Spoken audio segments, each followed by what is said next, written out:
Here are the headlines. Beetham Gardens man charged for Tobago armed robbery. Search continues for missing Laramie couple. Regionally, Guyana's ruling party candidate dies while campaigning. And internationally, the Kremlin says US-Russia talks were constructive as ceasefire deadline looms.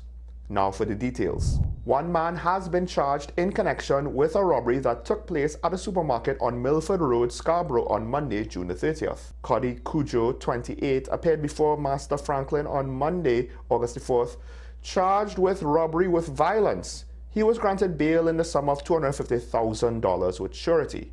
As part of his bail conditions, he must report to a specified police station twice weekly and adhere to strict daily curfew from 8:30 p.m. to 5:30 a.m. According to police reports, a group of about 6 men, some reportedly armed with knives, entered the supermarket and confronted 3 individuals inside. The assailants inflicted several injuries to the victims before making off with approximately 200,000 TT dollars and 15,000 US dollars in cash. Following an intensive investigation led by PC Forbes, a team of officers proceeded to Trinidad where the accused was arrested in conjunction with the incident. The investigation remains ongoing as authorities continue to pursue leads in locating the remaining suspects involved. The search continues for the missing Laramie couple as volunteers from the Hunter Search and Rescue Team launch a marine-based operation for Samuel Montano, 44, and his girlfriend, Zahida Mohammed, 36, on the evening of August 5th. The team's head, Shamsuddin, said they would use a boat to scour coastlines near San Fernando, La Brea, the South Oropouche River, and Mangrove, near where the couple went missing. The couple's last known whereabouts was at Montano's Freeman's Bay home near Sunset Cove Extension. He was seen around 10 p.m. on August 2nd by one of his relatives who lives nearby, while Mohammed last communicated with her relatives up to that evening via WhatsApp. The fate of the couple remains a mystery, but relatives fear they may have been killed. Some continue to hold out hope for their safe return. Regionally, Guyana's President Irfan Ali has paid tribute to veteran educator Daniel Williams, a candidate of the ruling's People's Progressive Party, for the September 1st general and regional elections, who collapsed and died while campaigning on Monday night. In a viral video, Williams is seen talking on a microphone with party supporters in the background. While speaking with supporters, he was then seen falling over and landing with a thud, and someone is heard gasping in the video. He was rushed to the Bartiga Hospital where he was pronounced dead. An autopsy was expected to have been conducted on Tuesday amid reports that he may have suffered a heart attack while on the campaign. Internationally, the Kremlin says U.S. envoy Steve Witkoff and Russia's Vladimir Putin have held constructive talks as Donald Trump's deadline for Moscow to agree to a ceasefire in Ukraine looms. Foreign policy aide Yuri Yushakov said that during their 3-hour meeting, Putin transmitted signals to Witkoff on what he called the Ukrainian question and received corresponding signals from the U.S. More about the negotiations would be shared after Witkoff reported to Trump, Yushakov added. The US president has said Russia could face hefty sanctions or see secondary sanctions imposed against all those who trade with it if it doesn't take steps to end the horrible war with Ukraine. President of Ukraine, Volodymyr Zelensky, warned that Russia would only make serious moves towards peace if it began to run out of money. He welcomed the threat of tougher US sanctions and tariffs on nations buying Russian oil. In images shared by Russian outlets, Putin and Witkoff, who have met several times before, were seen smiling and shaking hands in a gilded hall. Expectations are muted for settlement by Friday, and Russia has continued its large-scale air attacks on Ukraine despite Trump's threats of sanctions. Well, that's news on the hour on WESN. I'm Sean Michael Small. Thanks for watching.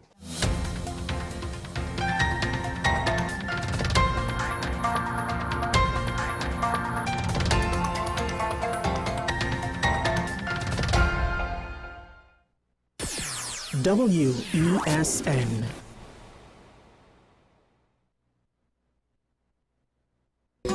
Take some time for yourself or spend some time with the family at Sandy Point Village Hotel. Enjoy our various studio and suite apartments, self-contained with their own kitchenettes and Wi-Fi. We also have our famous 100-foot swimming pool and our beachfront restaurant, the Steak and Lobster Grill. And our location in Crown Point puts us near the center of activity from the nylon pool to the local nightlife. Call us and make your reservations at 639-8533, 389-2378, or email us at sandypointvillagehotel@gmail.com. WESN.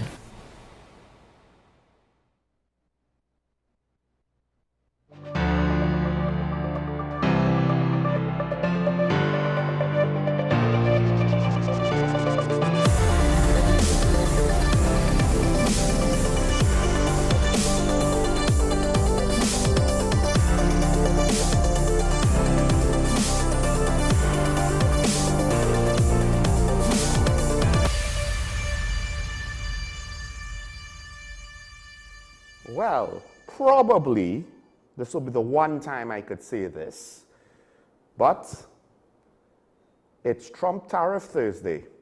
The fallout begins. They hold off on the big ones, I guess you could say, with all of the scrambling to negotiate or whatever. To some extent, it's still not over, but the implementation has actually begun. And I'll probably be speaking about that, depending on how things goes, later on in the show. With regards to the whole situation, we are in an interesting spot. We're worse off than we expected to be, but we're still not badly off, relatively speaking. However, there are some inconsistencies. So with regards to the basic motivations, one can maybe take away if you're trying to analyze the motivations for why certain countries got certain tariffs.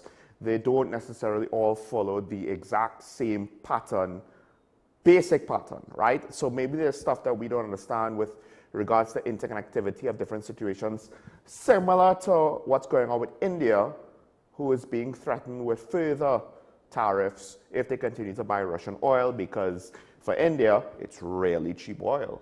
And Russia needs the cash, so they're willing to spend it really cheaply. That said, we'll get to that a little later. There's a couple of things I wanted to get through first to get out of the way. One of the things, and this goes back to one of my common narratives. I say narratives because I don't necessarily have direct evidence to point and say, this is the problem with this legislation, this is the problem with that legislation. But based on speaking to police officers, observations, seeing the results of various situations, for instance, the result of it's illegal to be in a gang, and yet there are warring gangs that are not arrested and prosecuted for being in gangs. Because it's one thing to say it's illegal to be in a gang, but then it's a whole other kettle of fish to have the burden of proof of who's in a gang, what's in a gang, legally defining a gang, blah, blah, blah, blah, blah. So there are deficiencies in our criminal justice system. There are deficiencies in our laws. Just ask one of the areas, of course, where you see the results is with the noise pollution situation, right? And you don't just see the results, but you also kind of see the fallout of the system completely falling apart or fallen apart, and the lack of political will to do anything about it. Now, another indicator is what's going on in prisons, which of course, because of the state of emergency, the situation in prisons have been highlighted. Although to be fair to the rest of national security, it's probably a situation that should have been at the forefront of any talk about national security and crime concerns way before, because it's telling that in the prison service, we've already had public disclosure or evidence, relatively speaking, or we've seen videos, heard stories of the relative life of luxury that our prisoners, or at least certain high-profile ones, seemingly live. Now, this is not something that is completely beyond the pale in prison systems around the world.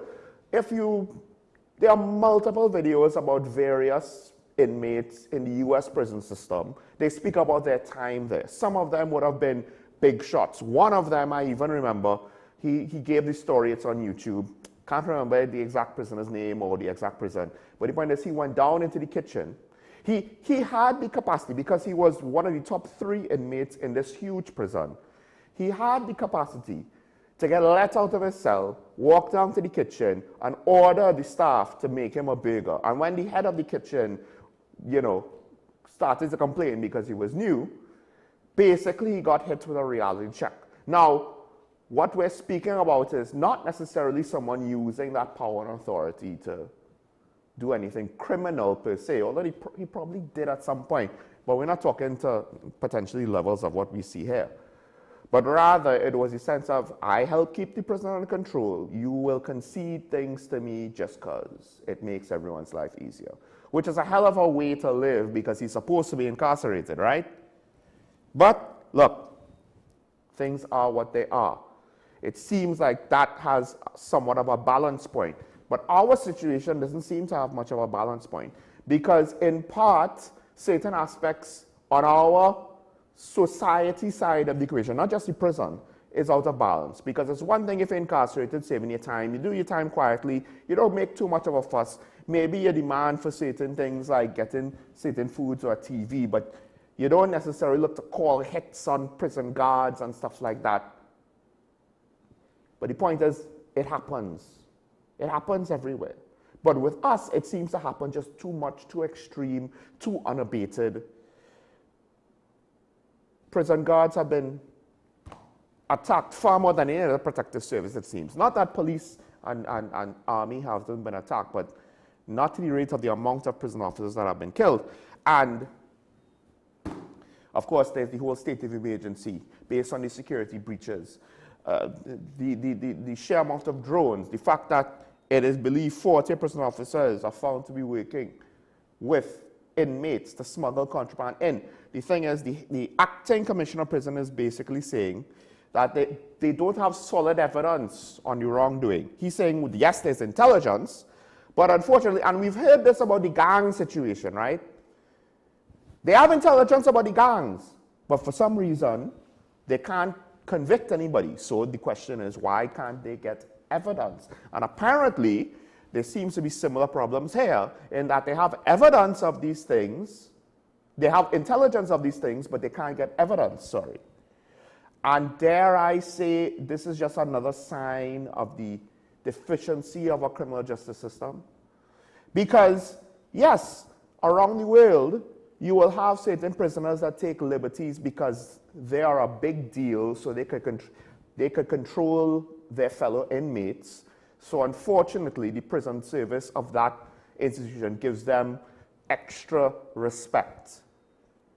But you don't necessarily hear them hatching plots to kill judiciary officials and things like that. They have limits to what they do to keep the system under control. But is our system under control? And it potentially points to the fact that, look, our issues are systemic, are foundational, are wide-reaching, large in scope, and to some degree contribute to the overall crime situation to what it is now. Because, and it's a chicken and egg scenario. They attack prison officers outside the prisons because, generally speaking, they know they could get away with it. Because they know they could get away with it, prison officers are afraid for their lives. Because prison officers are afraid for their lives, not all of them stand up to the prisoners. And then the prisoners are in a remand situation where, technically speaking, they're supposed to have certain rights. And the sad part is that is not necessarily incorrect to say. The problem is not to strip away their rights as if they were convicted. The problem is you're supposed to try them as soon as possible. But then the problem of trying them in any meaningful way runs into the problem of all the different various aspects of judiciary and the backlog. And part of the reason why it's difficult to get convictions is because of these bottlenecks. And because of that, criminals know, hey, there's a good chance that any sort of case against me might go nowhere. Worst comes to worst, I'm safer in prison than out on the streets. I'll get street cred for whatever they accuse me of, and they'll keep me alive. So what are the disincentives for actually attempting to kill a prison officer? It continues to go round and round. Now, one of the things that you have to understand the irony of the situation here. The acting commissioner of prisons is basically saying, well, there's intelligence that members of my service are corrupt, but we don't have evidence. And the Prison Association head recently, because I guess to some extent, I could appreciate that his job is now extremely difficult. You have a national security, basically statement for a state of emergency saying security breaches of the prisons are why we have this state of emergency. That's a hell of an indictment, you know, in the courts of public opinion.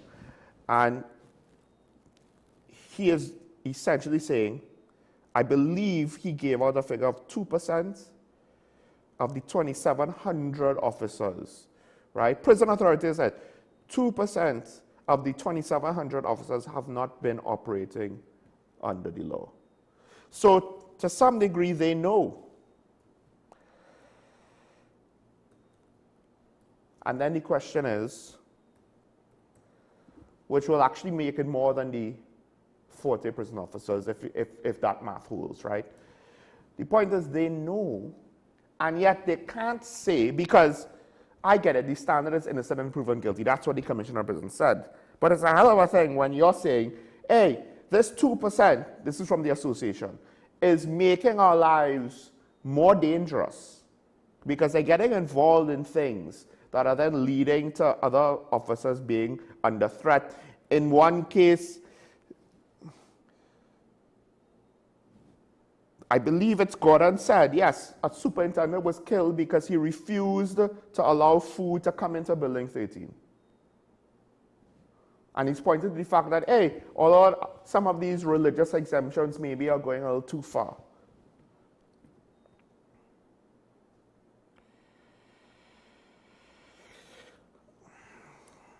And when the commissioner of prisons, the best he could do is what? Warn his officers, don't engage in criminal activity.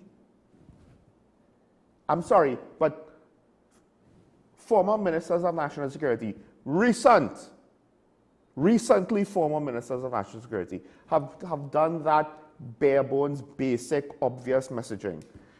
That human beings, generally speaking, if you ask people who may decide on a life of crime to kindly not, more often than not, that doesn't work. So now we're in a strange situation where, and this is where some people might be tempted to say, let's suspend rights and freedoms. The rights and freedoms afforded to all individuals, all citizens of the state, are effectively being used to protect criminal enterprise, right? In various ways. Because like the Commissioner of Prison said, we can't act on intel. We need evidence. We need to be able to prove it to whatever the degree is required in a court of law that this officer or that officer did X or did Y. It's not enough for everyone to just know, quote unquote, right? Because for the most part, a lot of things happens in TNT and everybody knows. Everybody knows who the gangsters are. Everybody knows who did what. Everybody knows X, Y, and Z. But that's hearsay. There's no evidential value there unless we actually are the people who observe these things as opposed to just the origin of the rumor, which may or may not be significant or substantiated. And I just think it points to the fact that, look, this is another situation that is falling apart because we have deficiencies in the criminal justice system and because we have deficiencies in the law that governs, that is the basis of how we do certain things like investigate, gather evidence, charge, and prosecute. And I have yet to necessarily see anybody make a case that I am completely off base on this, right? I don't have specific examples. I am not a lawyer. So this is one of those things where outside of saying that the legislature should, for the most part, they need to look at the situation and report to the public on what exactly is going on as to why you could be in a gang, but the police cannot arrest and charge you for being in a gang. Why national security knows there are breaches in the prison service. And as Gary Griffiths said, and I don't think I spoke about this at the time or enough, When they move the prisoners from the maximum security prison to the barracks, you are basically admitting that you have no control over the situation. You are surrendering certain aspects of national security propriety to the prisoners, saying, all right, we concede that the prison is your home field. We need to change the venue of the game in order for it to be fair. That's a hell of a thing for a state to admit. But it's not just about the prisons. And look, like I said, the Prison Service Association, they're under pressure. So while all this is going on, there are calls to close down Port of Spain and Carrera prisons. And to some extent, there's value in that because some of the deficiencies of those facilities are probably contributing to some of the difficulties the prison service has with regards to enforcement and carrying out its duties. But for the most part, that ain't solving the problem. So it's a hell of a time to ask for those prisons to be closed down. Why are you asking that now? I understand this is something that's been ongoing, so it's not as though like it's pulled completely out of thin air like a rabbit out of a hat, but still, the more important thing will be to figure out a way to clean up the prison service. Because, as was noted by the association themselves, not just me, as long as there is corruption, at least to this degree in the prison service, the lives of the other 98% of officers are at risk. And again, if you could be killed for food, think about it. According to the Prison Association, when we think about why people are killed, we think, oh, well, they're killed for a significant amount of money. They're killed because they're a prosecutor that's going after a high-end criminal organization. Something like that. Or it's an eye for an eye. They killed one of my guys, and now my gang has to kill one of their guys. But prison officers get killed for food. And we ain't even talking like a year's worth of food, you know. We probably talk about one meal. Because somebody didn't get what they wanted. Now imagine if the rest of society did that. Half of us would be dead overnight. That's how low value of life, apparently, according to the association, of their officers are to the inmates there. And this is one of the things where I keep saying unions need to do more than just speak about their wages when talking about its members and the quality of life of its members, like speaking more about the working conditions, as well as the working conditions not just for the comfort of their members, but also to the productivity of the organization in order to ensure that their organization remains healthy so that their members could continue to have jobs. Now, some people think certain things are too big to fail. You know what? I know that some people thought BWIA was too big to fail until they restructured it to CAL. Now, the teaching service, the public health service, the prison service, the police service, the regiment, how do you restructure that? Well, where there's a will, there's a way, you know.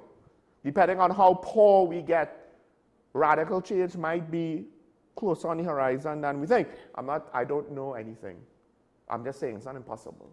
Who would have thought they would close down the refinery? Some people would have thought the refinery is too big to fail until somebody had a smart idea. It was a little too smart.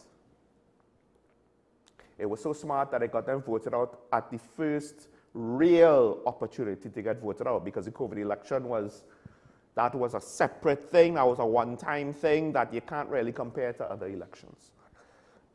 Now, I guess until I hear Cabinet and the legislature putting more than just the Stand Your Ground bill on the agenda, I really don't have any confidence that there's any plan to deal with crime. And plans for a legislature and a cabinet to deal with crime are not crime plans. Or at the very least, what crime plans for them are should not necessarily be what the assumption is what a crime plan is. And this is, again, I'm telling the Minister of Homeland Security, we don't need to hear from you what police unit will be at what street corner at what time. We need to hear from you with regards to maybe what you intend to do to make up resource shortfalls, what you intend to prioritize, what general direction are you looking to try to drive the police service towards based on legislative support, resource support, etc. All the things that you are the conduit for. And if you don't want to talk, well, then you better get results, otherwise you're no better than Fitzgerald Hines. Speaking about the minister,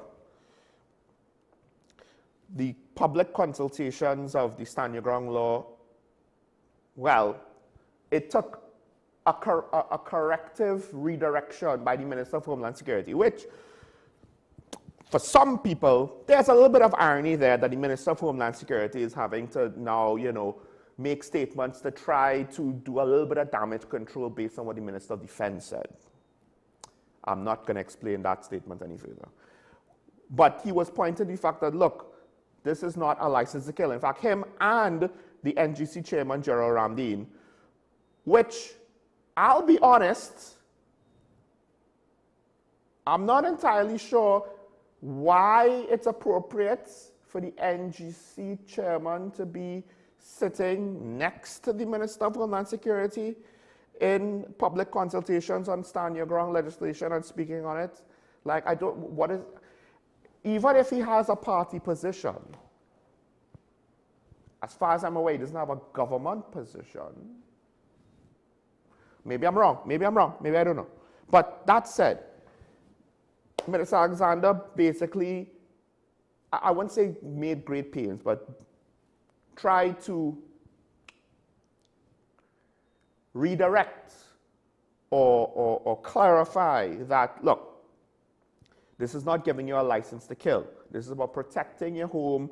He pointed the fact that the law is hopefully giving people back their castle, which is one of the two doctrines that has been bandied about. One is the castle doctrine, one is the Stand Your Ground doctrine. The Stand Your Ground doctrine is not technically limited to your home, but I think this is where Minister Alexander is doing the correct thing. He's pointing to the fact that, hey, as much as it's called Stand Your Ground, it's really about giving people back their castles. So you can't stand your ground in the street. This bill, at least in the current form, I believe, is not covering you.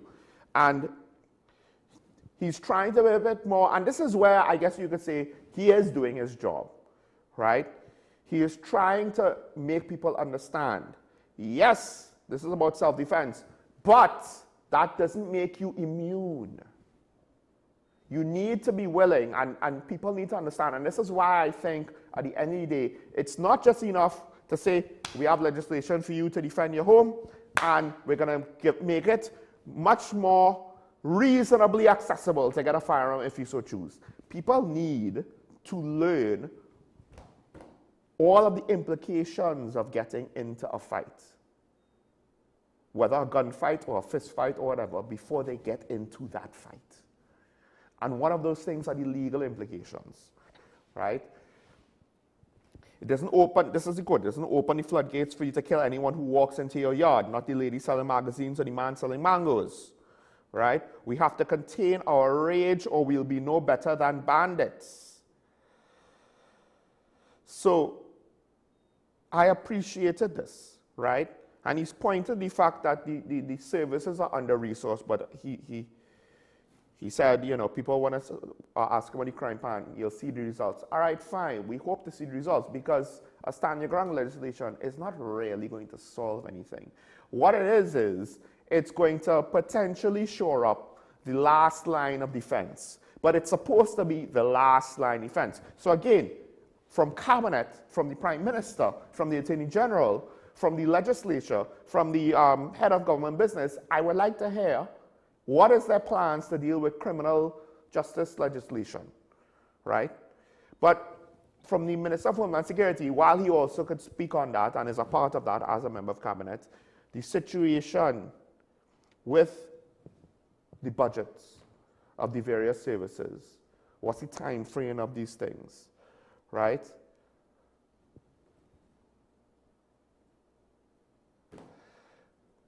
We need to hear more about that as well, about how the various services are going to be fixed.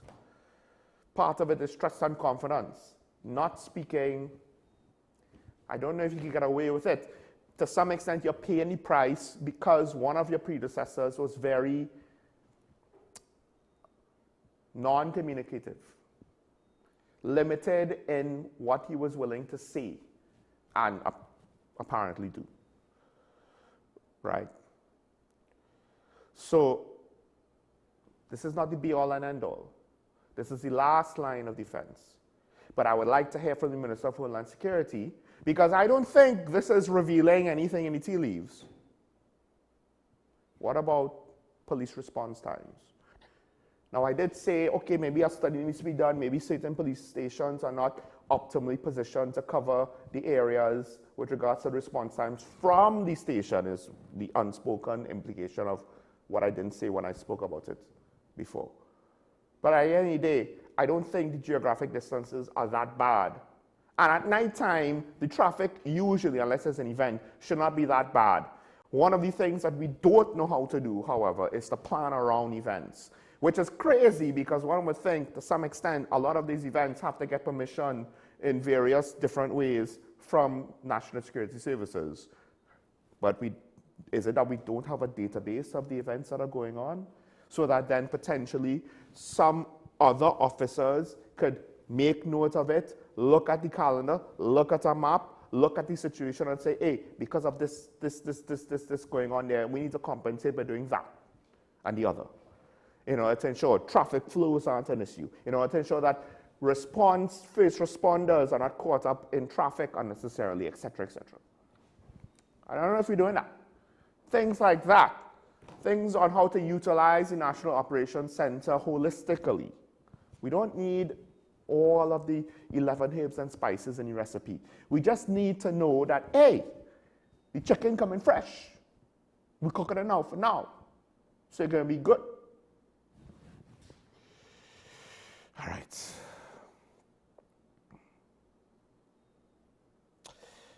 Last thing I want to point out before I take a break. Again, the Minister of Public Utility and the former Minister of Public Utility, it's a hell of a thing where the two of them have a back and forth on almost everything, right? Of course, one is also the Chief Whip versus the head leader of government business. So, in the House. So now there's your situation over the future of TNTech and proposed increase in electricity rates. Now, it seems as though, despite the fact that then Minister Gonzalez or TNTech or the messaging that we got was kind of trying to tell us in the past, we're not going to increase electricity rates just yet, right? Or at all. Despite the fact that everyone was kind of anticipating it given the economic situation that we find ourselves in. Now, opposition MP Marvin Gonzalez is pointing to the fact, how is TNTech going to pay the $1 billion it owes to NGC? Now, here's the thing though, to some extent, TNTech has been going up $1 billion a year to NGC, like just about every year. So part of the answer to that is, well, how did you do it, right? It's not a good answer, to be fair. So I'm not actually looking to direct full sarcasm at MP Gonzalez. It is an answer, right? It is to some degree a viable answer, right?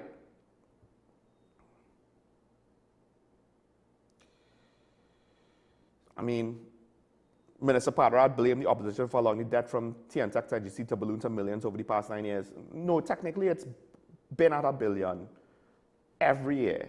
Somehow they pay it off, right?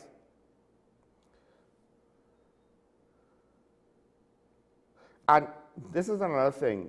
So Mr. Gonzalez said the government cannot simply scrap a report and not tell the population what are its plans and what its policies with respect to settling the $7 billion owed to NGC, or $7 billion. Well, I guess you have, so Mr. Parat, it's not millions, it's billions. I don't know how it went from a $1 billion debt to $7 billion, because as far as I remember, every time I check in on the debt, it doesn't really rise that much beyond $1 billion. It seems as though they clear it every year. But maybe I'm wrong because he's saying now it's $7 billion. But here's the real issue with former Minister Gonzalez's statement. And when I say former minister, it's not to kind of try to prop up and give some extra level of respect. It's to point to the fact that this is the person involved previously with the situation, right? At what point did the PNM administration really talk to us about the debt to NGC and explain to us that there was going to be a rate increase in order to pay it off? I don't remember that happening. In fact, again, a lot of the messaging I got was no rate increase at this time, we're looking into it, but no rate increase at this time. It's almost like if they were ready to announce it, and then they heard pushback when people were speculating and it's coming, and they got scared and they held off, because look at what happened with property tax. In part because you implemented it stupidly, so of course people are going to look at it funny, but anyway, that's a whole other debate. So it's just, I don't want to discredit the message because of the messenger.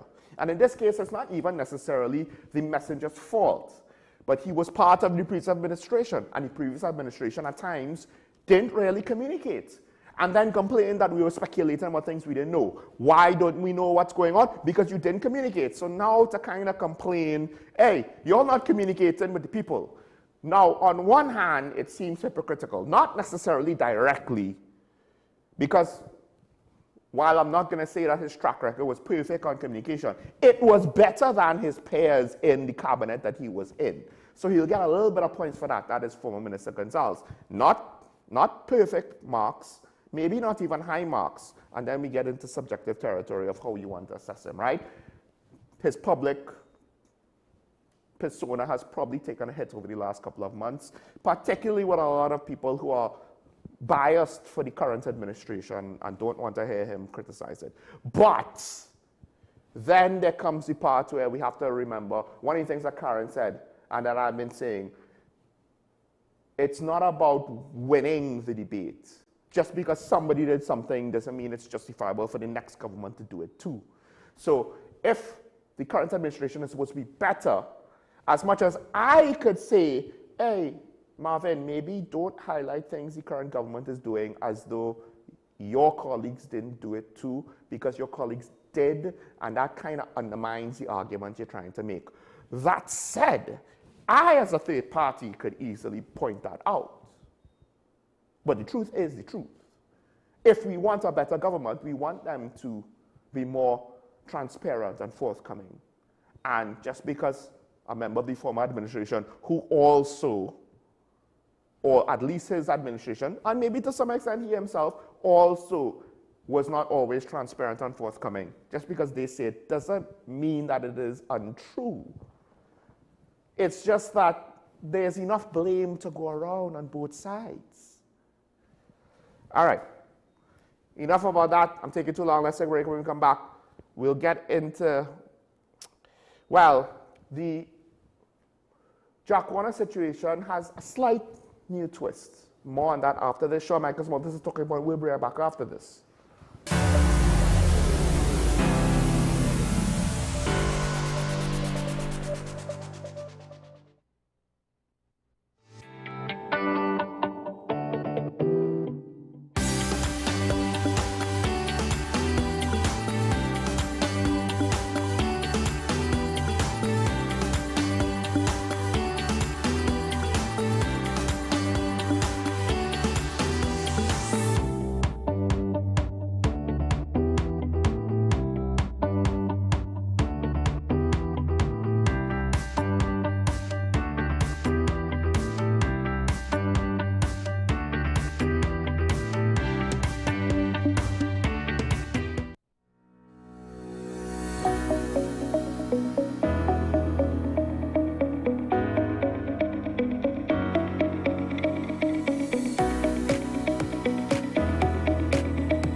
If these walls could talk, they'd cry uncle. They didn't plan to become offices or yoga studios, but they've stood by us even when we got a little stir-crazy. For that, they deserve some thanks. They deserve Benjamin Moore. Struggling with heart health or frequent migraines?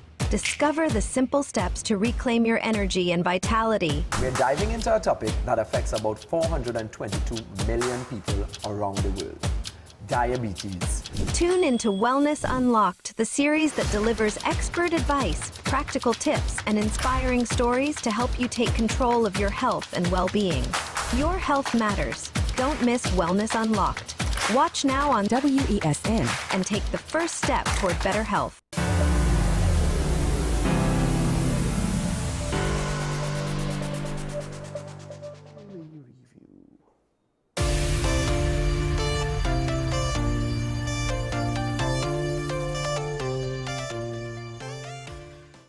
All right, Review Daily's first story I want to get to before we get into that Jack Warner thing.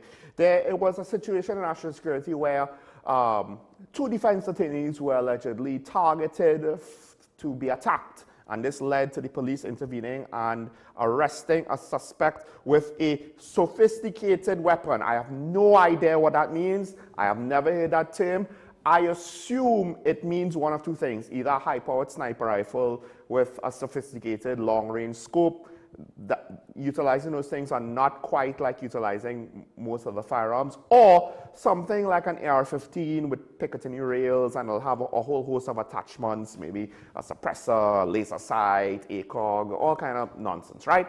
And in some kind of sophisticated plan of attack. Regardless, it's a sophisticated weapon, so we know that it's not a revolver and it's not a pistol. Probably, hopefully, that's not a sophisticated weapon. Some 1980s Beretta with that's just, you know, naked. But with that said, now that individual has been charged with trafficking in firearms, because apparently the best we could do is what the American government had to do with Al Capone: find some secondary thing, because we don't have the capacity to actually charge you for the thing that we want to charge you with. Apparently, this suspect, who cannot be named, but he has been identified as a senior member of a gang. I won't say which gang, it's a new report. Because the investigation is continuing, they cannot reveal his name. He was upset with the representation, right, of one of the inmates who was removed from the maximum security prison on the day that the state of emergency was declared. So because of that, because he thinks that the lawyers are not working hard enough, he decided to bite the hand that feeds his defense, essentially, and say, hey, we're going to try and kill that man. And ironically, because to some extent the state is like, hey, some defense attorneys might even be involved in these shenanigans, right? They didn't necessarily say up front how many, who, etc., etc.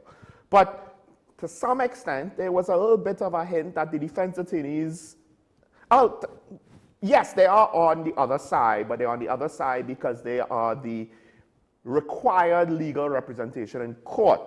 Some of those then are taking it too far with maybe helping pass messages along. Maybe some do it unintentionally, maybe some do it intentionally, we don't know, right? But it's interesting because the last thing I thought would have happened was gang members would say, hey, you know, at this point in time when there's a lot of heat on us, we're going to decide to have some beef with our own defense attorneys. We ain't even talking about someone else's defense attorneys. We're talking about our own defense attorneys. You know, the guys that hopefully get us off or keep us out of bad circumstances in the prisons, or we rely on to exploit certain loopholes or whatever, utilize certain technicalities, what have you. Yeah, we're going to go after those guys, the guys that advocate for us. I didn't think I would see it happen in a situation like this, but it has so happened. One of the things this tells me is, to some extent, and I think this is true with the prisons, and this is true with just crime in general, and this is why I think it's important for the legislation to be looked at. The criminals know where the weaknesses and the loopholes are. It's like noise pollution. It's no longer secret sauce where the police could basically bluff and say, we could do whatever if you don't comply. No, now they know, well, you can't, because there's no law for that. Our laws ain't that good. And if FET promoters and supermarkets that want to play loud music and bars and all that could figure out the law, you think criminals can't figure out criminal law and the deficiencies and the loopholes in the court proceedings, in the investigative proceedings, etc., etc.? They've done it for the prisons. And this is why these things need to be addressed. Because here we have a man caught with a sophisticated weapon. Intelligence says that there's a plot to murder two defense attorneys, but apparently, similar to the prison system, we can't really act on intelligence. We can't charge on intelligence, we have to charge on evidence. And the evidence is, I guess, he's trafficking in a sophisticated weapon. Oh, whoop-de-doo. Right? So, the police commissioner spoke on this issue. That's nice. The problem is, I think he's going to run repeatedly into the brick wall that is deficiencies in legislature, and he can't do anything about it except advise. And the one thing I will advise to the public is we don't know if he is not sending memos and notices and written communications and having consultations with the Prime Minister and the National Security Council on these matters. We don't know. Apparently the police can make recommendations, and I believe have. Of course, the next thing is, are they good recommendations? We don't know that either, right? But regardless, more and more, no matter how good the commissioner is, now we saw what happened when he put a bad commissioner in a horrible situation. We got 600 plus meters.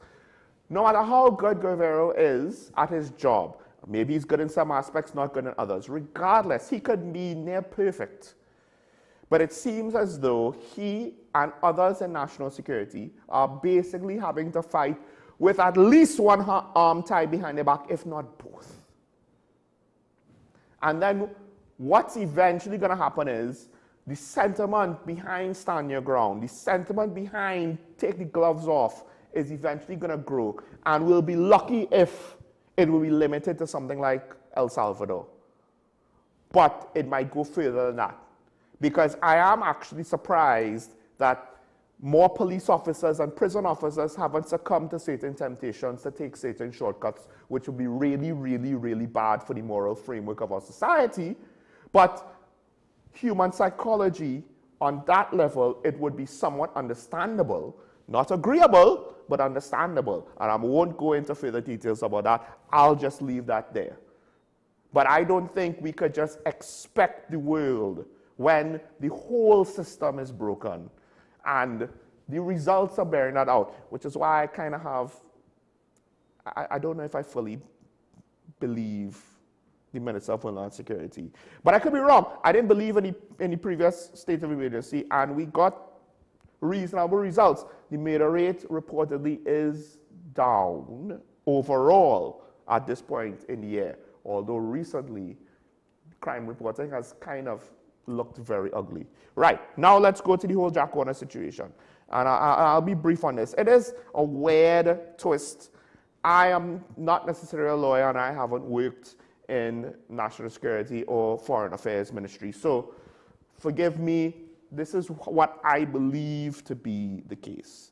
And that is the former Attorney General Faris Nawari has basically kind of hit back against the implications of AG John Jeremy's investigation as revealed by what Faris called a junior attorney. Now, John Jeremy revealed, we're jumping in, sorry.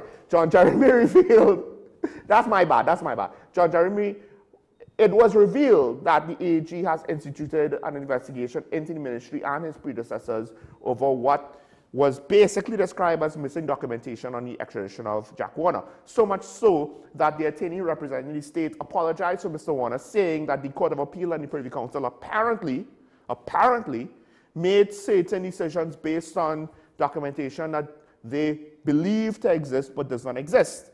Now, one thing to note, while former AG Faris Nawari is questioning the attorney, I do believe that he was just one of the attorneys, if not the attorney, representing Dr. Keith Rowley in his civil matter.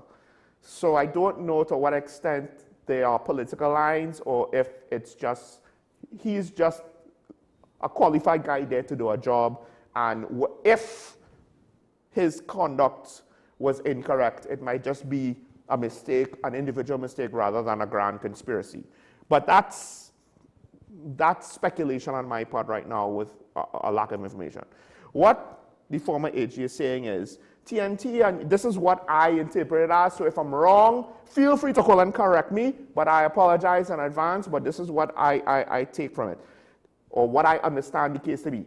Former AG Faris Awari is basically saying extradition matters between the US and Trinidad are not going to have individual documents to outline the terms of the extradition. There's a special arrangement, and all that will be done is to have a certain document, a specialty certificate issued under Section 8(5) of the law that says the Attorney General certifies that the person that will be extradited will not be prosecuted for matters broader than what they're being sent for. And there's certain qualifiers like maybe new charges stemming from the pre-existing charges, lesser charges could be added on, things like that. But it's not going to be that Jack Warner would be extradited for the whole FIFA stuff, and then they're going to bring up a whole set of other kettle of fish like murder or other corruption charges from other situations or what have you, right? No, it's going to generally be, you're extradited for this, that's what they're going to prosecute you for, that's what we agreed to, that's why you're going, right? And apparently, besides the specialty certificate, there was a corresponding U.S. diplomatic note that kind of confirmed the usual, right? Yes, this is what we're going to do. We're not going to do anything extra, stuff like that. And what Faris is basically saying is he does not understand why John Jeremy is investigating these things, because he was the AG back in the previous Manning administration, and apparently he signed off, right, on extraditions to the United States in a similar manner, according to Faris Awari, in a similar manner as to what Faris did back in 2015 with regards to the extradition of Jack Warner, which to some extent I actually find that easy to believe, not because Faris Awari is the most trustworthy person in the world, but rather because he's not the best lawyer in the world. So I don't know if he would have been such a smart man to try some shenanigans from the very beginning. Make of that what you will. Now, one of the things is one of the people, part of the case, seemingly is kind of semi-confirming what Faris is saying. So now the question is to what extent, it's kind of hard to say who do you believe, because they're not fully making competing claims per se, right? And I don't necessarily know what to make of this. Faris is warning that they might be trying a thing to get Jack Warner off of extradition. I don't know if or why John Jeremy would be a part of that. The implications of if it is the worst case scenario are kind of bad. But I have no reason to go there. So I don't know if it is the case that they want to utilize some maneuvering to let Jack evade U.S. prosecution.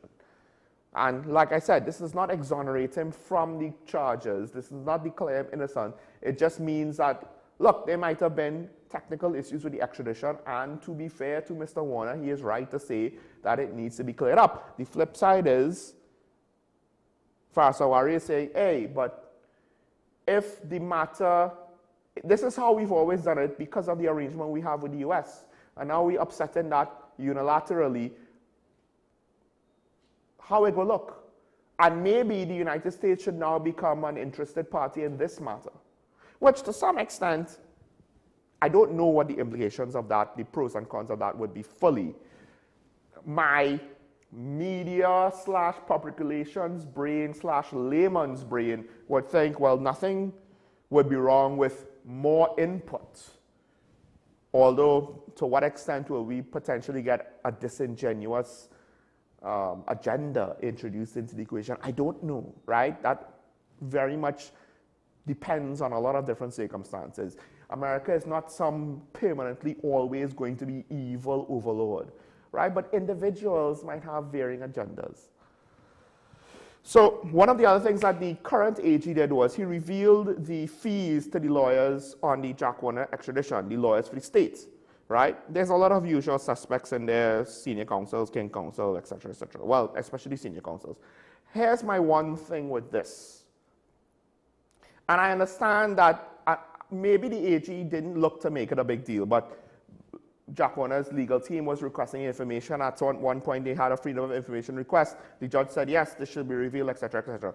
The problem to the narrative, the public narrative, is simply, yes, 6.9 million looks like a lot. But we don't have the context to say it's exorbitant or not. You could say that it's exorbitant because the figure seems large, but I don't know what the price of these types of matters are supposed to be. Is it that they had too many lawyers working on it? They hired too many high-cost attorneys to work on it in a legal team and it was overkill? I don't know. There's no context provided. This is one of those things where, and I don't know if this case, if the media could have given us proper context on it or not, right? But this is one of those things where unless I have further context, I honestly don't care how much the state's legal team that was trying to push the extradition through for Jack Warner, how much money was spent on him. Obviously, if you said $20 billion, some extreme figure, well then yeah, that's obviously beyond the pale. I don't know if $6.9 million is beyond the pale. I don't. Because we're not talking about a small matter. Oh, Jack Warner has some outstanding parking tickets in New York and the United States wants to extradite him for that. Why are we spending $6.9 million to push this extradition through? No, we're not talking about something like that. We're talking about corruption in FIFA. That's a big deal. That is real money. And when I say real money, that we talk about money that probably dwarfs our budget. That's a big deal. Enough to anger the Americans over. And they went all scorched earth on that situation, right? So what Farris says about how will it look to American judicial authorities, I think that's at the very least something to be considered. But it's kind of weird. We don't know for sure, right? Part of it is, given Jack Warner's age, to what extent is it an important issue anymore? Because we're going to reach the point where he might die mid-trial in the United States. Even the United States might not care about it so much. They already, I believe, charged and pleaded out his sons. I can't remember exactly what happened there. But they got a lot of other people, and he is so old, and he's not in FIFA anymore. That's one of the other parts of the equation. Does the U.S. care to pursue this matter fully anymore? Or will they just decide to kind of let it go? I don't know, right? So we don't know to what extent they're going to take this seriously. No, we're not talking about the extradition of a 40-something-year-old drug cartel boss. We're talking about, okay, a FIFA official that may or may not have been involved with corruption, that may or may not have disadvantaged America in the World Cup, in some World Cup bidding, you know. We'll have to wait and see. Meanwhile, it's Trump tariff Thursday. And in some cases, like Brazil, you're like, whoa, what is going on? Because I believe they have the highest tariffs at 50%, which is crazy because I remember, I'm not entirely sure how true this is. I haven't been able to corroborate it, but apparently the U.S. is running a trade surplus with Brazil, which means that the balance of trade is supposedly on the U.S.'s side. So I don't know what this 50% is. Maybe it has to do with BRICS. But to hear a little bit more about this, it's time to cue this.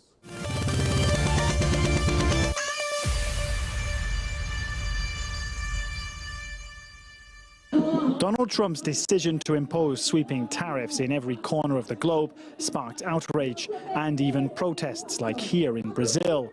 The US president linked the 50% tariffs to the trial of former Brazilian president Jair Bolsonaro.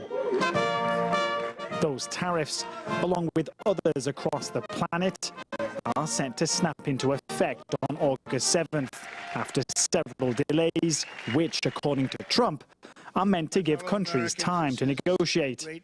Wall Street traders have called it taco trade.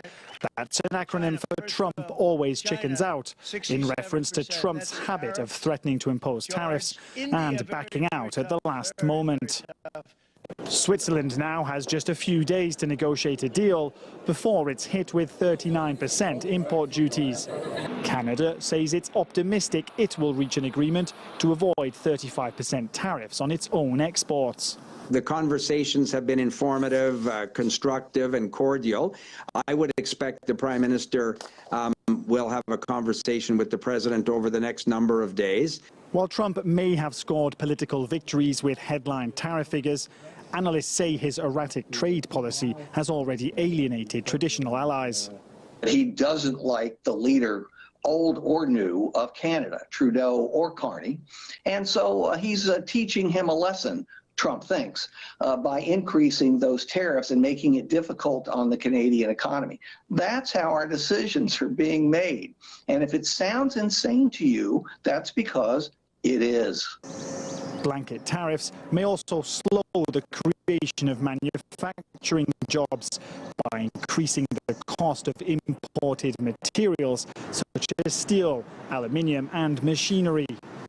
The latest economic indicators could also be a warning of things to come. Last Friday's jobs report showed hiring had slowed in July, a sign the US economy could be heading into a recession. A couple of observations. First, I find it interesting that there's talk about, because I believe the context of the statement was US manufacturing relying on imported raw materials, right? But therein lies the rub. When you outsource a lot of manufacturing, to some extent, you're probably also, if you're incapable of making the good, you're probably also, depending on the economics, not going to be making the raw materials to make the good. That's going to be elsewhere, because if the goods are coming from Southeast Asia, some of the raw materials are probably going to come from Southeast Asia as well. Of course, there's the whole rare earth situation. That's a whole other kettle of fish, right? But a couple of other things on that. One of the things is the person said the situation with Canada is insane.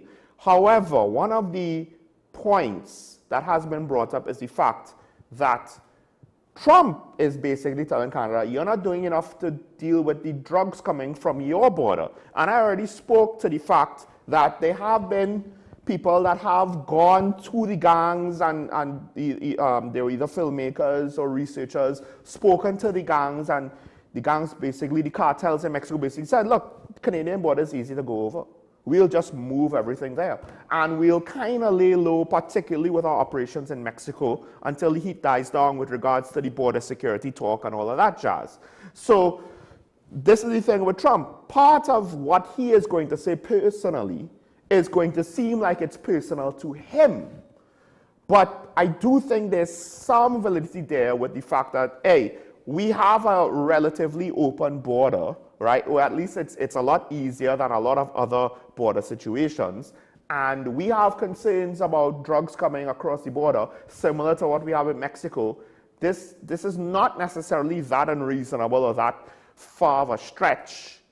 Now, to what extent is Canada being reciprocative to Trump's concerns? Because the illegal drug trade is a thing. The question is this the best way to deal with it? Now, one of the things with TNT is we were supposedly on the list of the bare minimum 10%. That's everybody more or less was going to get minimum 10%, right? We don't necessarily know why. One of the things is, like I said, it's inconsistent with how these things are being applied. We were jumped up to the 15%, but the 15% includes places like Ecuador, one of Trump's new best friends, right? Well, no, sorry, not Ecuador, that's El Salvador. Guyana, a new source of fossil fuels for the Western world. Japan and Israel, major allies of the United States. Norway. And then also it includes states like Venezuela, which I guess maybe because they already have sanctions on it, they don't necessarily, and how much exports are going to the United States anyway. So they just put a 50% tariff on Venezuela. Coincidentally, I did see something where a Chinese business was either claiming to manufacture its products that they export to the United States in Trinidad, or they were just bringing it to Trinidad and make it, or they were actually manufacturing in Trinidad. Sorry, that's what. So it was either a false claim or an actual reality. They're manufacturing their goods here in order potentially to try to avoid tariffs. But China is one of those countries. Hey, China, they dislike America and they're always at odds or whatever. China was one of the countries that moved to get a deal done so they didn't necessarily face the worst of it, right? Like I said, Brazil, even though the US has a trade surplus with Brazil, they're facing 50%. Could it be because of BRICS, but then they entertaining talks with China? It could be, maybe this is a lever, but we don't know what the lever is for, right? For different countries, it could be different things. So India is right now facing 25%, and they are threatened with an additional 25%. The lever in this case is, with that additional 25%, is stop buying Russian oil because it's financing the war. It's a hell of a thing to do if you're supposedly, supposed to be, let's not forget the Democrats wanted to paint Trump as a Russian plant. But he's trying to cut off a source of their international funds and economic revenue. So it's hard to tell exactly, you know, Switzerland has a 39% increase. So it's not just all about being antagonists, right? Of course, Mexico and Canada, they have a US-Canada-Mexico trade agreement, so some of the tariffs will be based off that. The new tariff rates of that rollout are not going to necessarily affect the goods that are covered by those agreements. We, like I said, have 15%. One of the things that local experts are pointing to is the fact that, look, we're better off than some, so how do we adjust? The TNT Chamber of Industry and Commerce, they said that the latest action represents a significant departure from the long-standing principles of the Caribbean Basin Initiative, right? This moment highlights the need to revisit and modernize the Caribbean Basin Initiative, ensuring that it remains fit for purpose in changing geopolitical and trade environments. And I guess part of that is exactly the pre-existing markets. How do we adjust to these things? But part of it is we might not have to adjust all that much. Now, some of the issues is Trump wants to bring manufacturing jobs back to America. And ironically speaking, if BRICS achieves what people think BRICS wants to achieve, which is to say, to remove the United States dollar as the default trading currency, that might actually make Trump's agenda easier and might make it easier to get manufacturing jobs back to America, which to some extent, some of those BRICS nations don't actually want to happen. So do they really want to give us an alternative to United States dollar? And to some extent, it's a catch-22, because I think China and India would both love to have all these manufacturing jobs. One of the things with these tariffs is the manufacturing on semiconductors and chips. So Apple and other places, they have more or less had to invest domestically. A lot of these things don't seem aimed at us, so it seems as though it's 50% is kind of like a default. But one of the things we have to ask is why for countries like us and Guyana, and maybe even Japan and Israel, did we get 15% instead of 10%? But at least it's not 25%, 35%, 50%, right?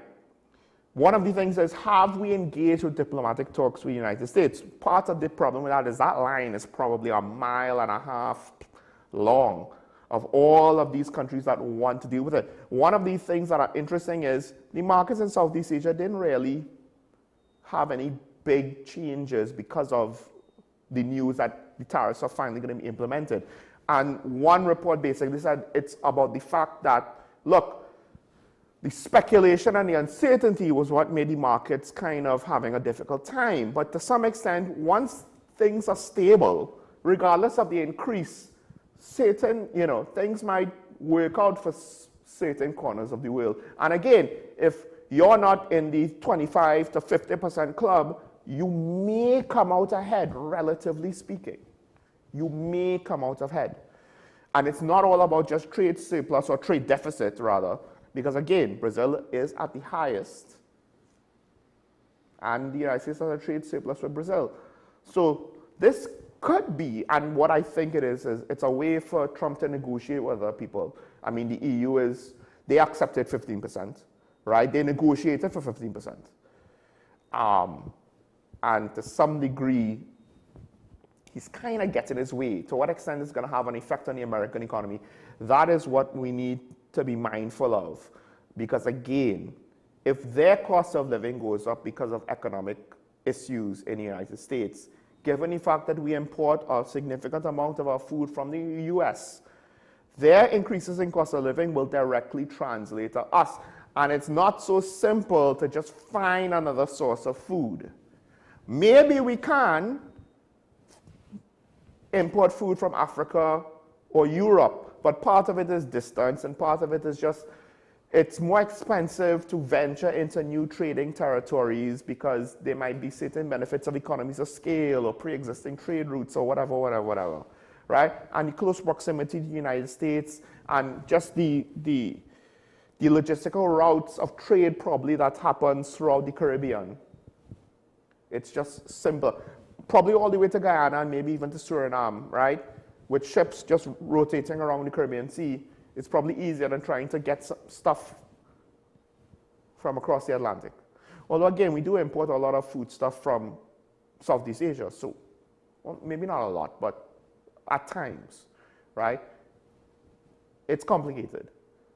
But until we figure out alternatives or the government has said that they're looking at strategies to deal with the situation.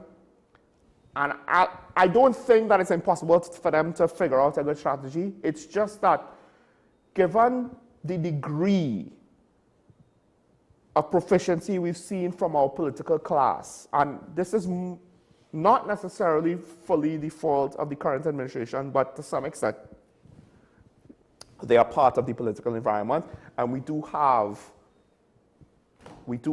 past indicators that we could look to, some direct, some indirect. I'm not necessarily confident that we're going to see anything innovative and inventive and imaginative and creative and effective.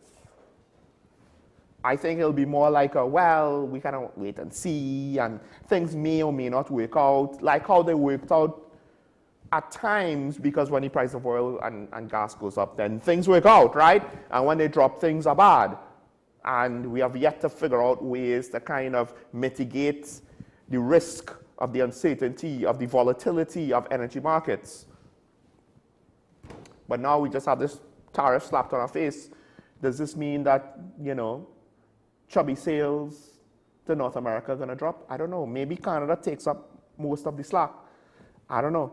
Canada has, at least to some extent, had a very negative reaction, the citizens of Canada, to American tariffs. Maybe that could be the opportunity that will more or less ease our issues. Our export numbers are probably not that big that it will be difficult to find, relatively speaking, to find buyers for our products, right? It's just that we can't start exporting to Northern Europe because the costs of shipping are going to be higher, and then it's not going to be the same. It's not going to work as well. It's not going to work the same way. So it's not guaranteed to just say, oh, we'll just sell to anybody else. Canada, though, is not that much further away. It's right next to America. So, and there's a diaspora. But Canada is a smaller market than America. So we have to wait and see how that plays out. All right. A lot of ancillary topics this morning. But the phone numbers are on your screen. You could call in and have your say on whatever I've spoken about or anything else you would like to speak about. Of course, we've had some heavy or heady topics the last couple of days. But before I could continue my spiel and move on, I did want to just mention the missing couple. They're still looking for them, but now the concerns that the gentleman may have been involved in drugs as a user. I don't think as a dealer. Unfortunately, to what extent did that get him into trouble? And the young lady, I don't know. We hope for the best, but I'll refrain from speaking anymore. We have Digger Martin in line. Good morning, caller, on here. Good morning, Sean. A couple of issues. And the first one I want to talk about is extradition with JW. And I am reading a newspaper article on today's one of the newspaper, and this is what it said. In June 2023, then Chief Magistrate Maria Busby Carroll criticized former Attorney General Faris Alwari. She said his handling of the extradition was a colossal misrepresentation, and an Attorney General should always act with clean hands. Yesterday he had a press conference, probably an hour and a half. I didn't think it was waffled, but every single prominent attorney, he brought them, insert them into the discussion. What was startling, if in 2023 a chief magistrate questioned him, why wasn't he responding to that then? He's now responded. The second thing, it has been passed on to a judge by the name of Reed. And I'm jogging my brain. You remember the missing files with AG Amo? Yeah, Amo, yeah. Wasn't that one person who they wanted to throw under the bus for the missing files? Because he was one of those persons that was in the environment of the Attorney General, etc. Now, I want to juxtapose that with the statement made by the current Attorney General, where he said that when he went into the office of the Attorney General, etc., was in a mess. Because one of the things the former AG tried to paint, why did he get rid of so many people within the Attorney General office? If the office was in a mess, that means all the personnel within that environment had questions to answer. I say no more on that because I believe he has to answer questions, serious question, because during his press conference, he made something that I was startled about, where our taxpayers' money was used to pay an independent counsel to look after the U.S. interests. Why the U.S. interests didn't basically get their own counsel? We were paying for that. So that tells me he might have doing something that is a big question mark with it. Why are you paying a counsel for to look after the American interests? The other thing is now, I'm hoping our president act with integrity and remove the president senator that has caused divisiveness within our political environment with respect to the passing of a former senator. And that particular senator has brought a lot of divisiveness with his utterances inside and outside Parliament. And I want to remind people about the judges he brought into the political guile. He misrepresented another senator who was sick, and he said he was hiding from the privilege. So there is a number of things that the current president has to act on, because the former president, Weeks, didn't act when he made that issue with the judges, neither the Chief Justice. So those are two issues that I believe she has to act and remove him, because I will coin a term for him. It appears he is a monk in the Senate spreading the gospel of the PNM. I go on, have a nice morning. Thank you, caller. I mean, I can't fully fault you for that last comment, right? The thing with former President Paul Weeks, essentially he was one of the independent senators that rushed to her defense, right? And I don't know if it was he felt she was being unfairly attacked, but the problem was we had an unprecedented situation. I mean, it was to some extent technically a new process, right, with regards to certain aspects of certain police commissioner, even if it was some of the procedures might have been from time before. And he rushed to her defense. Her situation didn't necessarily seem to be totally above board, and because that he rushed to her defense, and the way I can't remember everything fully, but the way how he defended the president, it was almost like if, how dare we question her on a very principled stance that just assumes that everything is fine. But the problem was, given the nature of the situation, we were past the point where I at least was willing to just make that assumption. Now, the problem with trying to discipline him for anything that he may have done during the time of Paul Weeks is that not only did President Christine Kangaloo, so I don't know if the President of the Senate could do anything, right? But not only did President Christine Kangaloo didn't do anything when she came into office, she reappointed him. So, like, why now? What is the justification for her to act now? It might poke holes in legally if she attempts to do it now, kind of in a delayed manner, right? Because we're talking about things that happened even before her time. So I don't know if it's that simple. And again, to some extent, let's just go full conspiracy theory. If he is for the PNM in whatever capacity, arguably so would the current president. So why would she? And I don't believe that the current president is 100% still a PNM person. But she's a former member of the PNM. She'll have a little bit of bias with the PNM. I do think that she can at times act objectively. I can't say that she will always act objectively, right? Unfortunately, I haven't seen evidence to say that I could say that with any degree of certainty, so I can't say that. And that is unfortunately the situation that both President Kangaloo and the independent senator, I believe it's Anthony Vera who you're speaking about, have put themselves in. I'm not saying that they are guilty of bias. I'm just saying I cannot say that they are always going to be objective.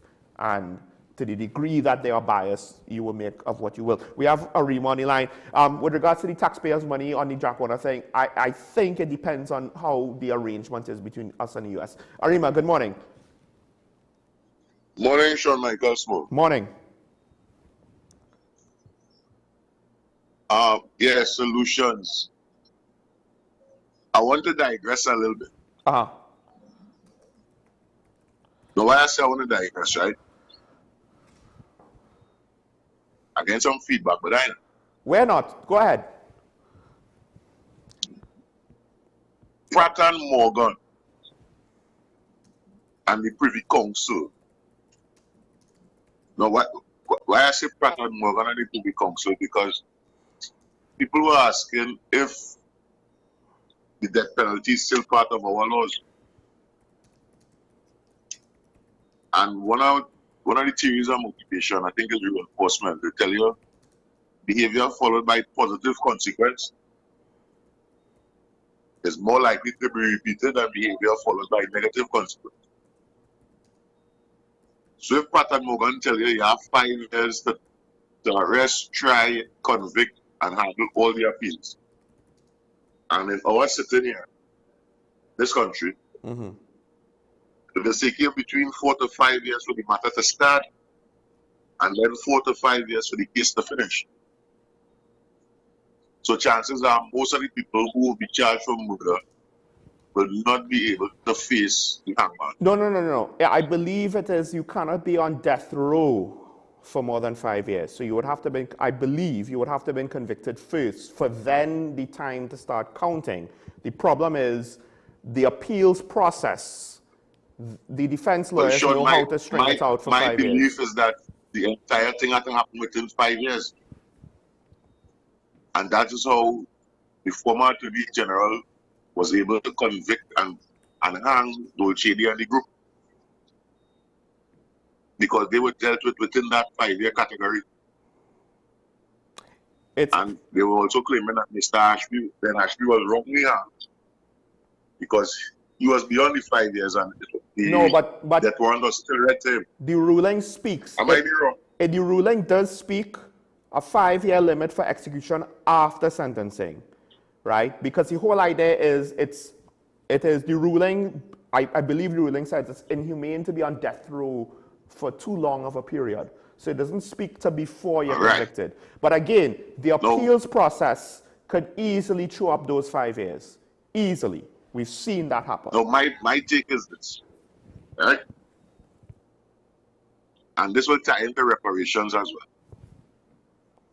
We have the Privy Council, which is the white man, still being our final court of appeal.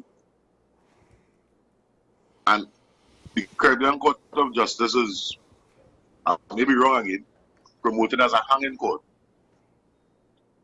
Now, most of these criminals out here, they're talking about, as I said, they know the law and it's sophisticated. And they know with a detection rate of 11% and the slow justice system that we have, if they have ever been caught and they go to jail, they could still carry on their criminal enterprise from behind bars.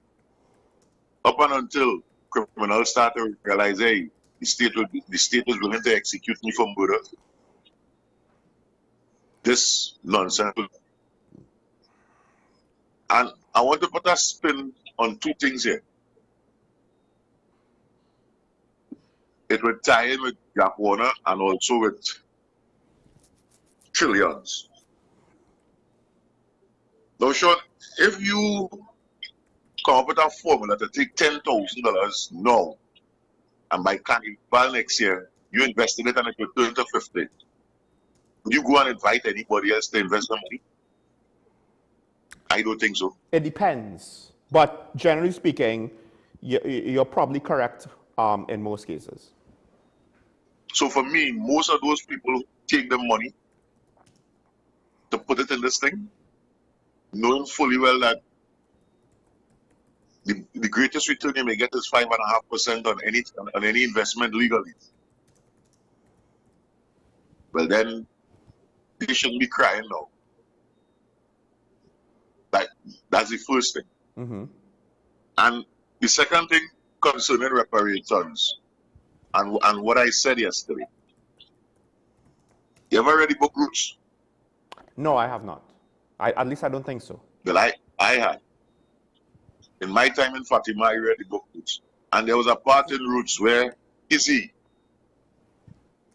who's Kunta Kinte's daughter, when she made her baby, the very night she made her baby, Master Tom wanted to have sex with her. And what I was trying to explain to Ms. Nunes Teixeira yesterday, money cannot take the place for pain. Take the divers, for example. How much money could you fully compensate these families for the loss of these gentlemen? And the fact of the matter is slavery was held over a 300-year plus period. The pain, the psychological pain and trauma that people felt, you cannot quantify that. Money cannot buy life. Have a good day, Sean. Thank you. Well, I will say this. First of all, there's two aspects of reparations, right? There is the economic aspect, which at least a significant chunk of it can be very directly calculated. What was perceived as the economic value of slavery, the price of the slaves. And I would say that you need to do more than just look at the act that reimbursed the slave owners, because that would probably only speak to one generation, and you should probably try to calculate, to account for all of slaves throughout the entire Atlantic slave trade, and it'll probably be a bigger figure. And the reason why that is pertinent is, I wouldn't use the word extraction, wealth extraction, because it's not like we had gold and they took our gold in the ground, right? Maybe in some countries, like certain aspects in India where they say they want our diamonds back, fine, they want their diamonds back. But they did exploit. And more importantly, they exploited a race of people that they took and transplanted somewhere else, and to some extent basically said, okay, now figure out your life on your own, right?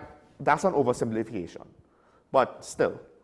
So to some extent, you kind of use a population for generations, and then, all right, it's no longer feasible for us to exploit you, you're kind of off on your own. Now,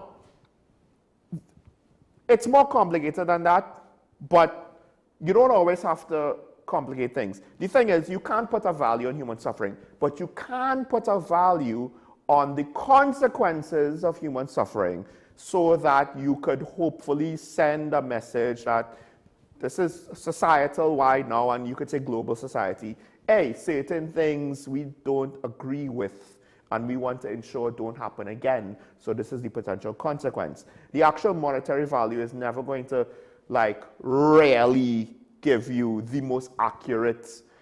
And to some extent, I don't even necessarily want to say a monetary value on pain and suffering, but technically speaking, you can do so. We have damages in court, right?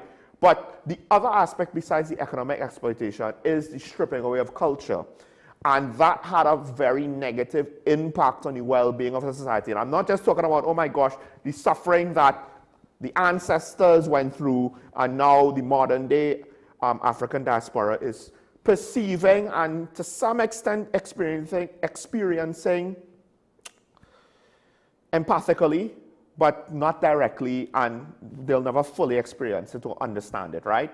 But the real thing that the modern day diaspora is experiencing is the consequences and implications of the stripping away of culture, the stripping away of the societal framework, and kind of just being dumped into a situation that they had no control over, and now are left to fend for themselves, and things aren't always working out smoothly, right? For other demographics, racial demographics in TNT, in various ways, we're seeing things play out differently, in part because they didn't suffer through certain experiences. It's not about the pain of slavery, but rather the practical what happened to you. You were forced to come here. You were forced to work, right, with no control over your life. You were forced to give up, or all of your cultural identity and heritage, your traditions, and to some extent your values were taken away from you. It's not as though they were allowed to just keep their children and have normal families and have work-life balance and all of these things. So, and listen, to some extent, life was hard around the world just before slavery and even maybe during slavery. But there were certain implications that happened to the people in the New World that didn't necessarily happen to people in the Old World. And in some cases, it worked out fine for them, like in North America, and in other cases, it did not, like Haiti, right? So part of the debt relief situation, especially for Haiti, although I believe that was kind of sorted out, but it was a little bit too late, right? To some extent, it's kind of hard to judge France on the politics of the French leaders back then. So this is one of those weird things. People want to kind of look at Britain as the villain, but we understand most of these people weren't alive then. And Britain is a very different place now demographically. But at the same time, there are very real consequences, right? So to what extent should the successors of the perpetrators be allowed to benefit unabated by their predecessors' behavior?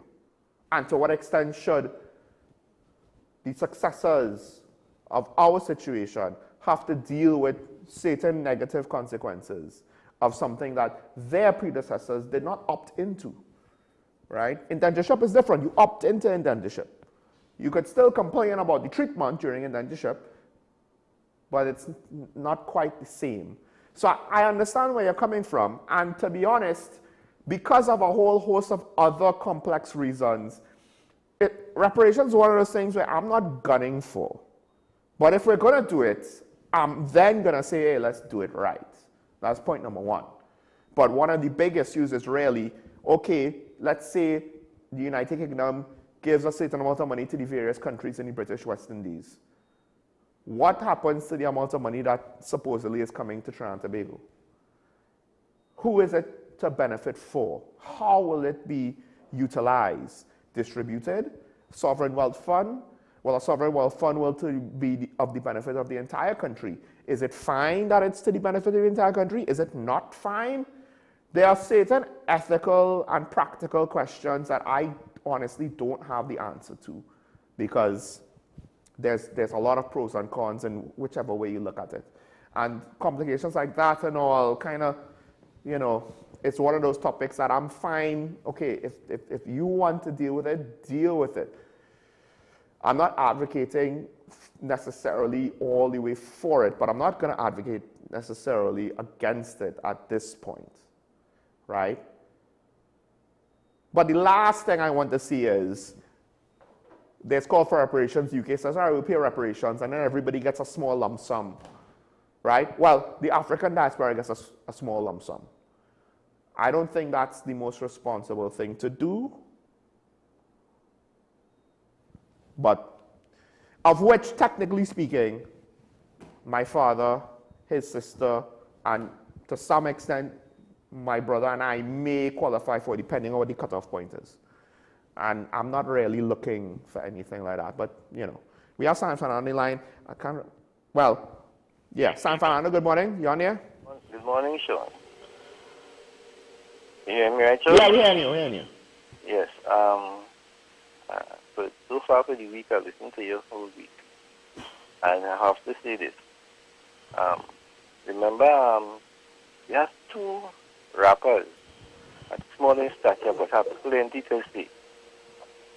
Kendrick Lamar and Big Sean. And I think you remind me of Big Sean.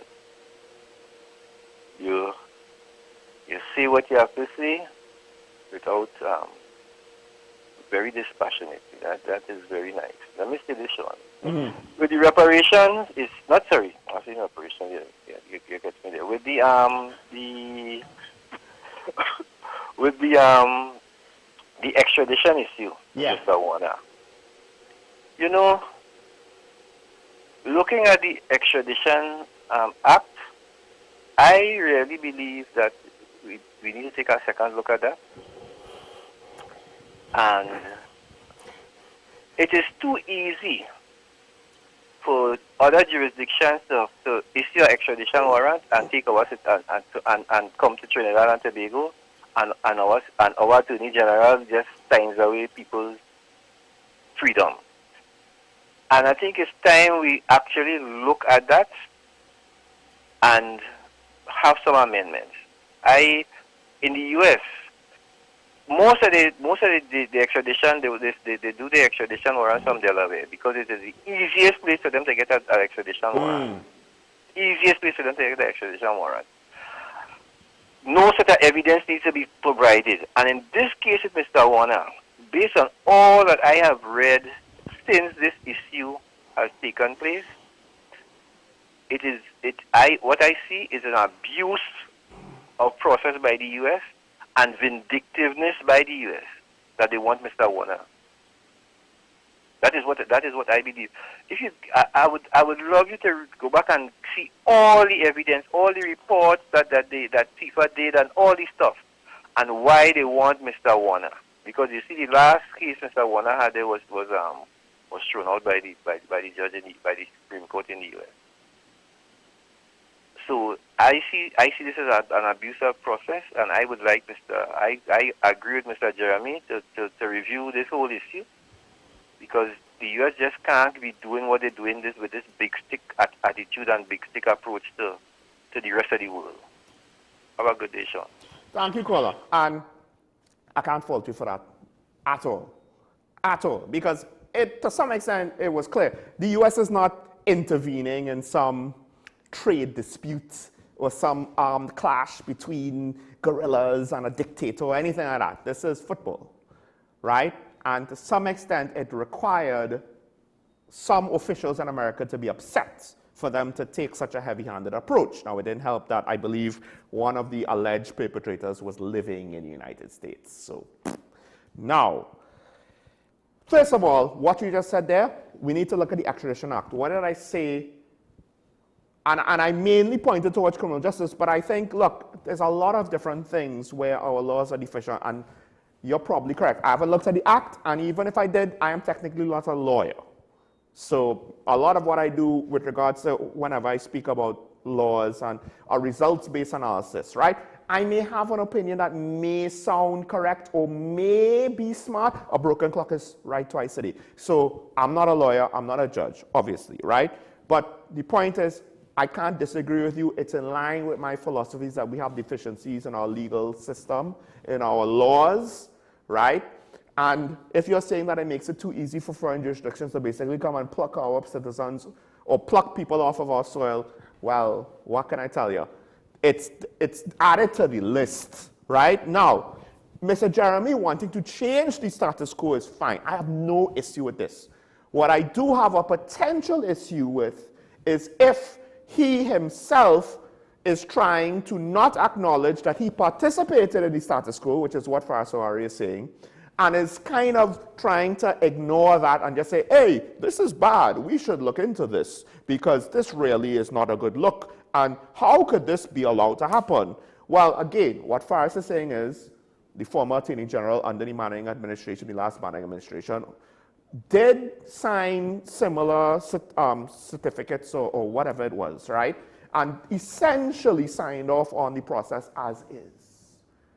And I have no problem with him wanting to change the process now, despite that. I just have an issue if he is trying to not bring it up and to potentially kind of hide it by omission. He doesn't know how to explain the fact, and maybe it's not that he doesn't know how to explain the fact, maybe he just didn't think that he had to, right? Maybe he's not thinking about things in a public relations way, but he's just literally like, okay, in my opinion, this is not right, we need to change it now. Maybe that's the case. I kind of, to some extent, it might be a little too naive to be that, to try to present that kind of a defense and explanation on the situation. At the end of the day, we are living with the consequences of how politicians have acted, if not in the last 10 to 15 years, before, even long before that, where transparency is not really on top of list of their things to do when they wake up in the morning, right? Things like this. Politicians need to stop kind of just giving us drips and drabs of what they think they could say to control the narrative to their benefit. Maybe John Jeremy, AG John Jeremy is doing that, maybe he's not. But even if you're not, you need to understand, if you're perceived or if you're acting in a way that could be in line with something like that, you're going to get so many negative consequences anyway. That is the unfortunate situation of public relations, and you, as a public office holder, cannot ignore public relations. To some extent, the former PNM administration tried to do that at times, and it did not work out well for them. It worked out well for you, which is why I don't understand, to some extent, why the current government is so willing to make some of the same mistakes that the previous government made, when essentially those mistakes that the previous government made is what contributed to their winning the election. Let's not forget, the last time Bissessa won, she won by a significant majority with regards to seats as well. The voters didn't jump ship, they just decided to reject the PNM in that iteration. I will remind the current PNM executive for the 176th time. You were rejected. Please change. So, I agree with you though. I don't have an issue at all with the AG trying to fix this. But he needs to embrace the past, if it is true. I don't know if it's true, but I have no reason to not believe Faris on this claim. He needs to embrace the past in part so that we don't speculate on his motives. Because if the timing is convenient, well, back in 2009, 2008, 2007, whenever you signed off on these guys' accreditations, nothing to see here. But because you believe that in this case, America is trying to unfairly target Mr. Warner, now you want to talk about the process. If it's the case where Mr. Warner is being unfairly targeted, maybe you could just speak about that, if that's the issue. If the process is the issue, then if you're not consistent, we have to ask why you're not consistent, and then it kind of makes it look like maybe the Americans are not the only one acting in bias, right? So to prevent that perception, that's why you have to be transparent. But transparency, as I said, is not on the list of things to do for any politician on any given morning. In fact, one could argue that most politicians understand the concept of transparency and what it could do for them, and the benefits of transparency and the negatives of a lack of transparency. Most politicians understand that about as well as Minister Tanku understands the word diversification, and former Minister Coleman understands the concept of an audit. And if that's the case, well then, good luck, we'll never see transparency, because them men didn't understand one part about diversification or auditing, respectively. So with that said, oh, by the way, Mr. Rima, strive on, Fatima boy, strive on. Now with that said, I don't think I've forgotten anything, so I'll just take time to thank the callers for calling in. Don't want to go too over time, as is the norm on this show. So thanks to callers for calling in. And interesting points. Mr. Rima, to be fair to you, I do not fault your stance. I do think to some extent, because of this situation, I actually appreciate someone willing to be a dissenting voice, right? Because again, I'm not like all gung-ho for it either. But I do think we can calculate something. And to what extent is something fair or unfair? I don't know. There are arguments to say that even if reparations are fair, in other situations, in very different circumstances, not like with the Atlantic slave trade, it doesn't always work out. Like post-World War I Europe, right? But again, that's very different circumstances. So, but I appreciate the willingness to engage, and I am grateful for having a counter opinion, because that is the point of Talking Point. It is not for somebody to do something and everybody to just nod their head and yes, yes, we agree. We need dissenting opinions in order to hopefully refine our positions and come to a better conclusion, viewpoint, perspective, opinion, and to improve the national conversation. With that said, have a good day, enjoy your allegiance. Enjoy your allegiance. Remember your allegiance to each other and to the Republic. And you know what? If we all remembered it, then we could all enjoy the benefits of it. And with that said, never forget, it's nice to be nice. So let's have debates while still being nice to each other. Be nice to the people that you meet in the street out there today so that we could all see each other tomorrow. Safe and sound. Bye-bye.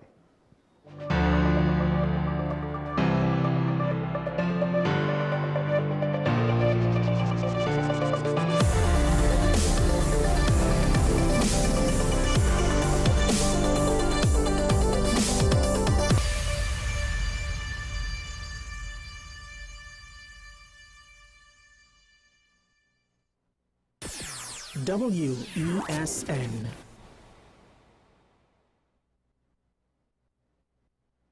My name is Dr. Stephen Carroll, the CEO at Community Hospital of Seventh-day Adventist, and we are committed to making good private health care affordable. For all your medical needs, including dental, radiology, laparoscopy, behavioral and mental health, along with many other services, contact us for more information at 235-5479. Community Hospital of Seventh-day Adventist, where good private health care is affordable. Low energy? Heart concerns?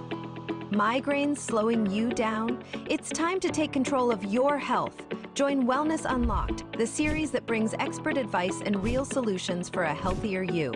In our latest episode, learn how Jameson CoQ10 can help support heart health, boost energy, and even reduce migraines. Get the science, the stories, and the steps to power up your health with CoQ10. Don't miss Wellness Unlocked. Watch now on WESN and start your wellness journey today.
Take some time for yourself or spend some time with the family at Sandy Point Village Hotel.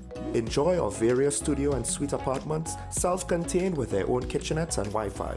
We also have our famous 100-foot swimming pool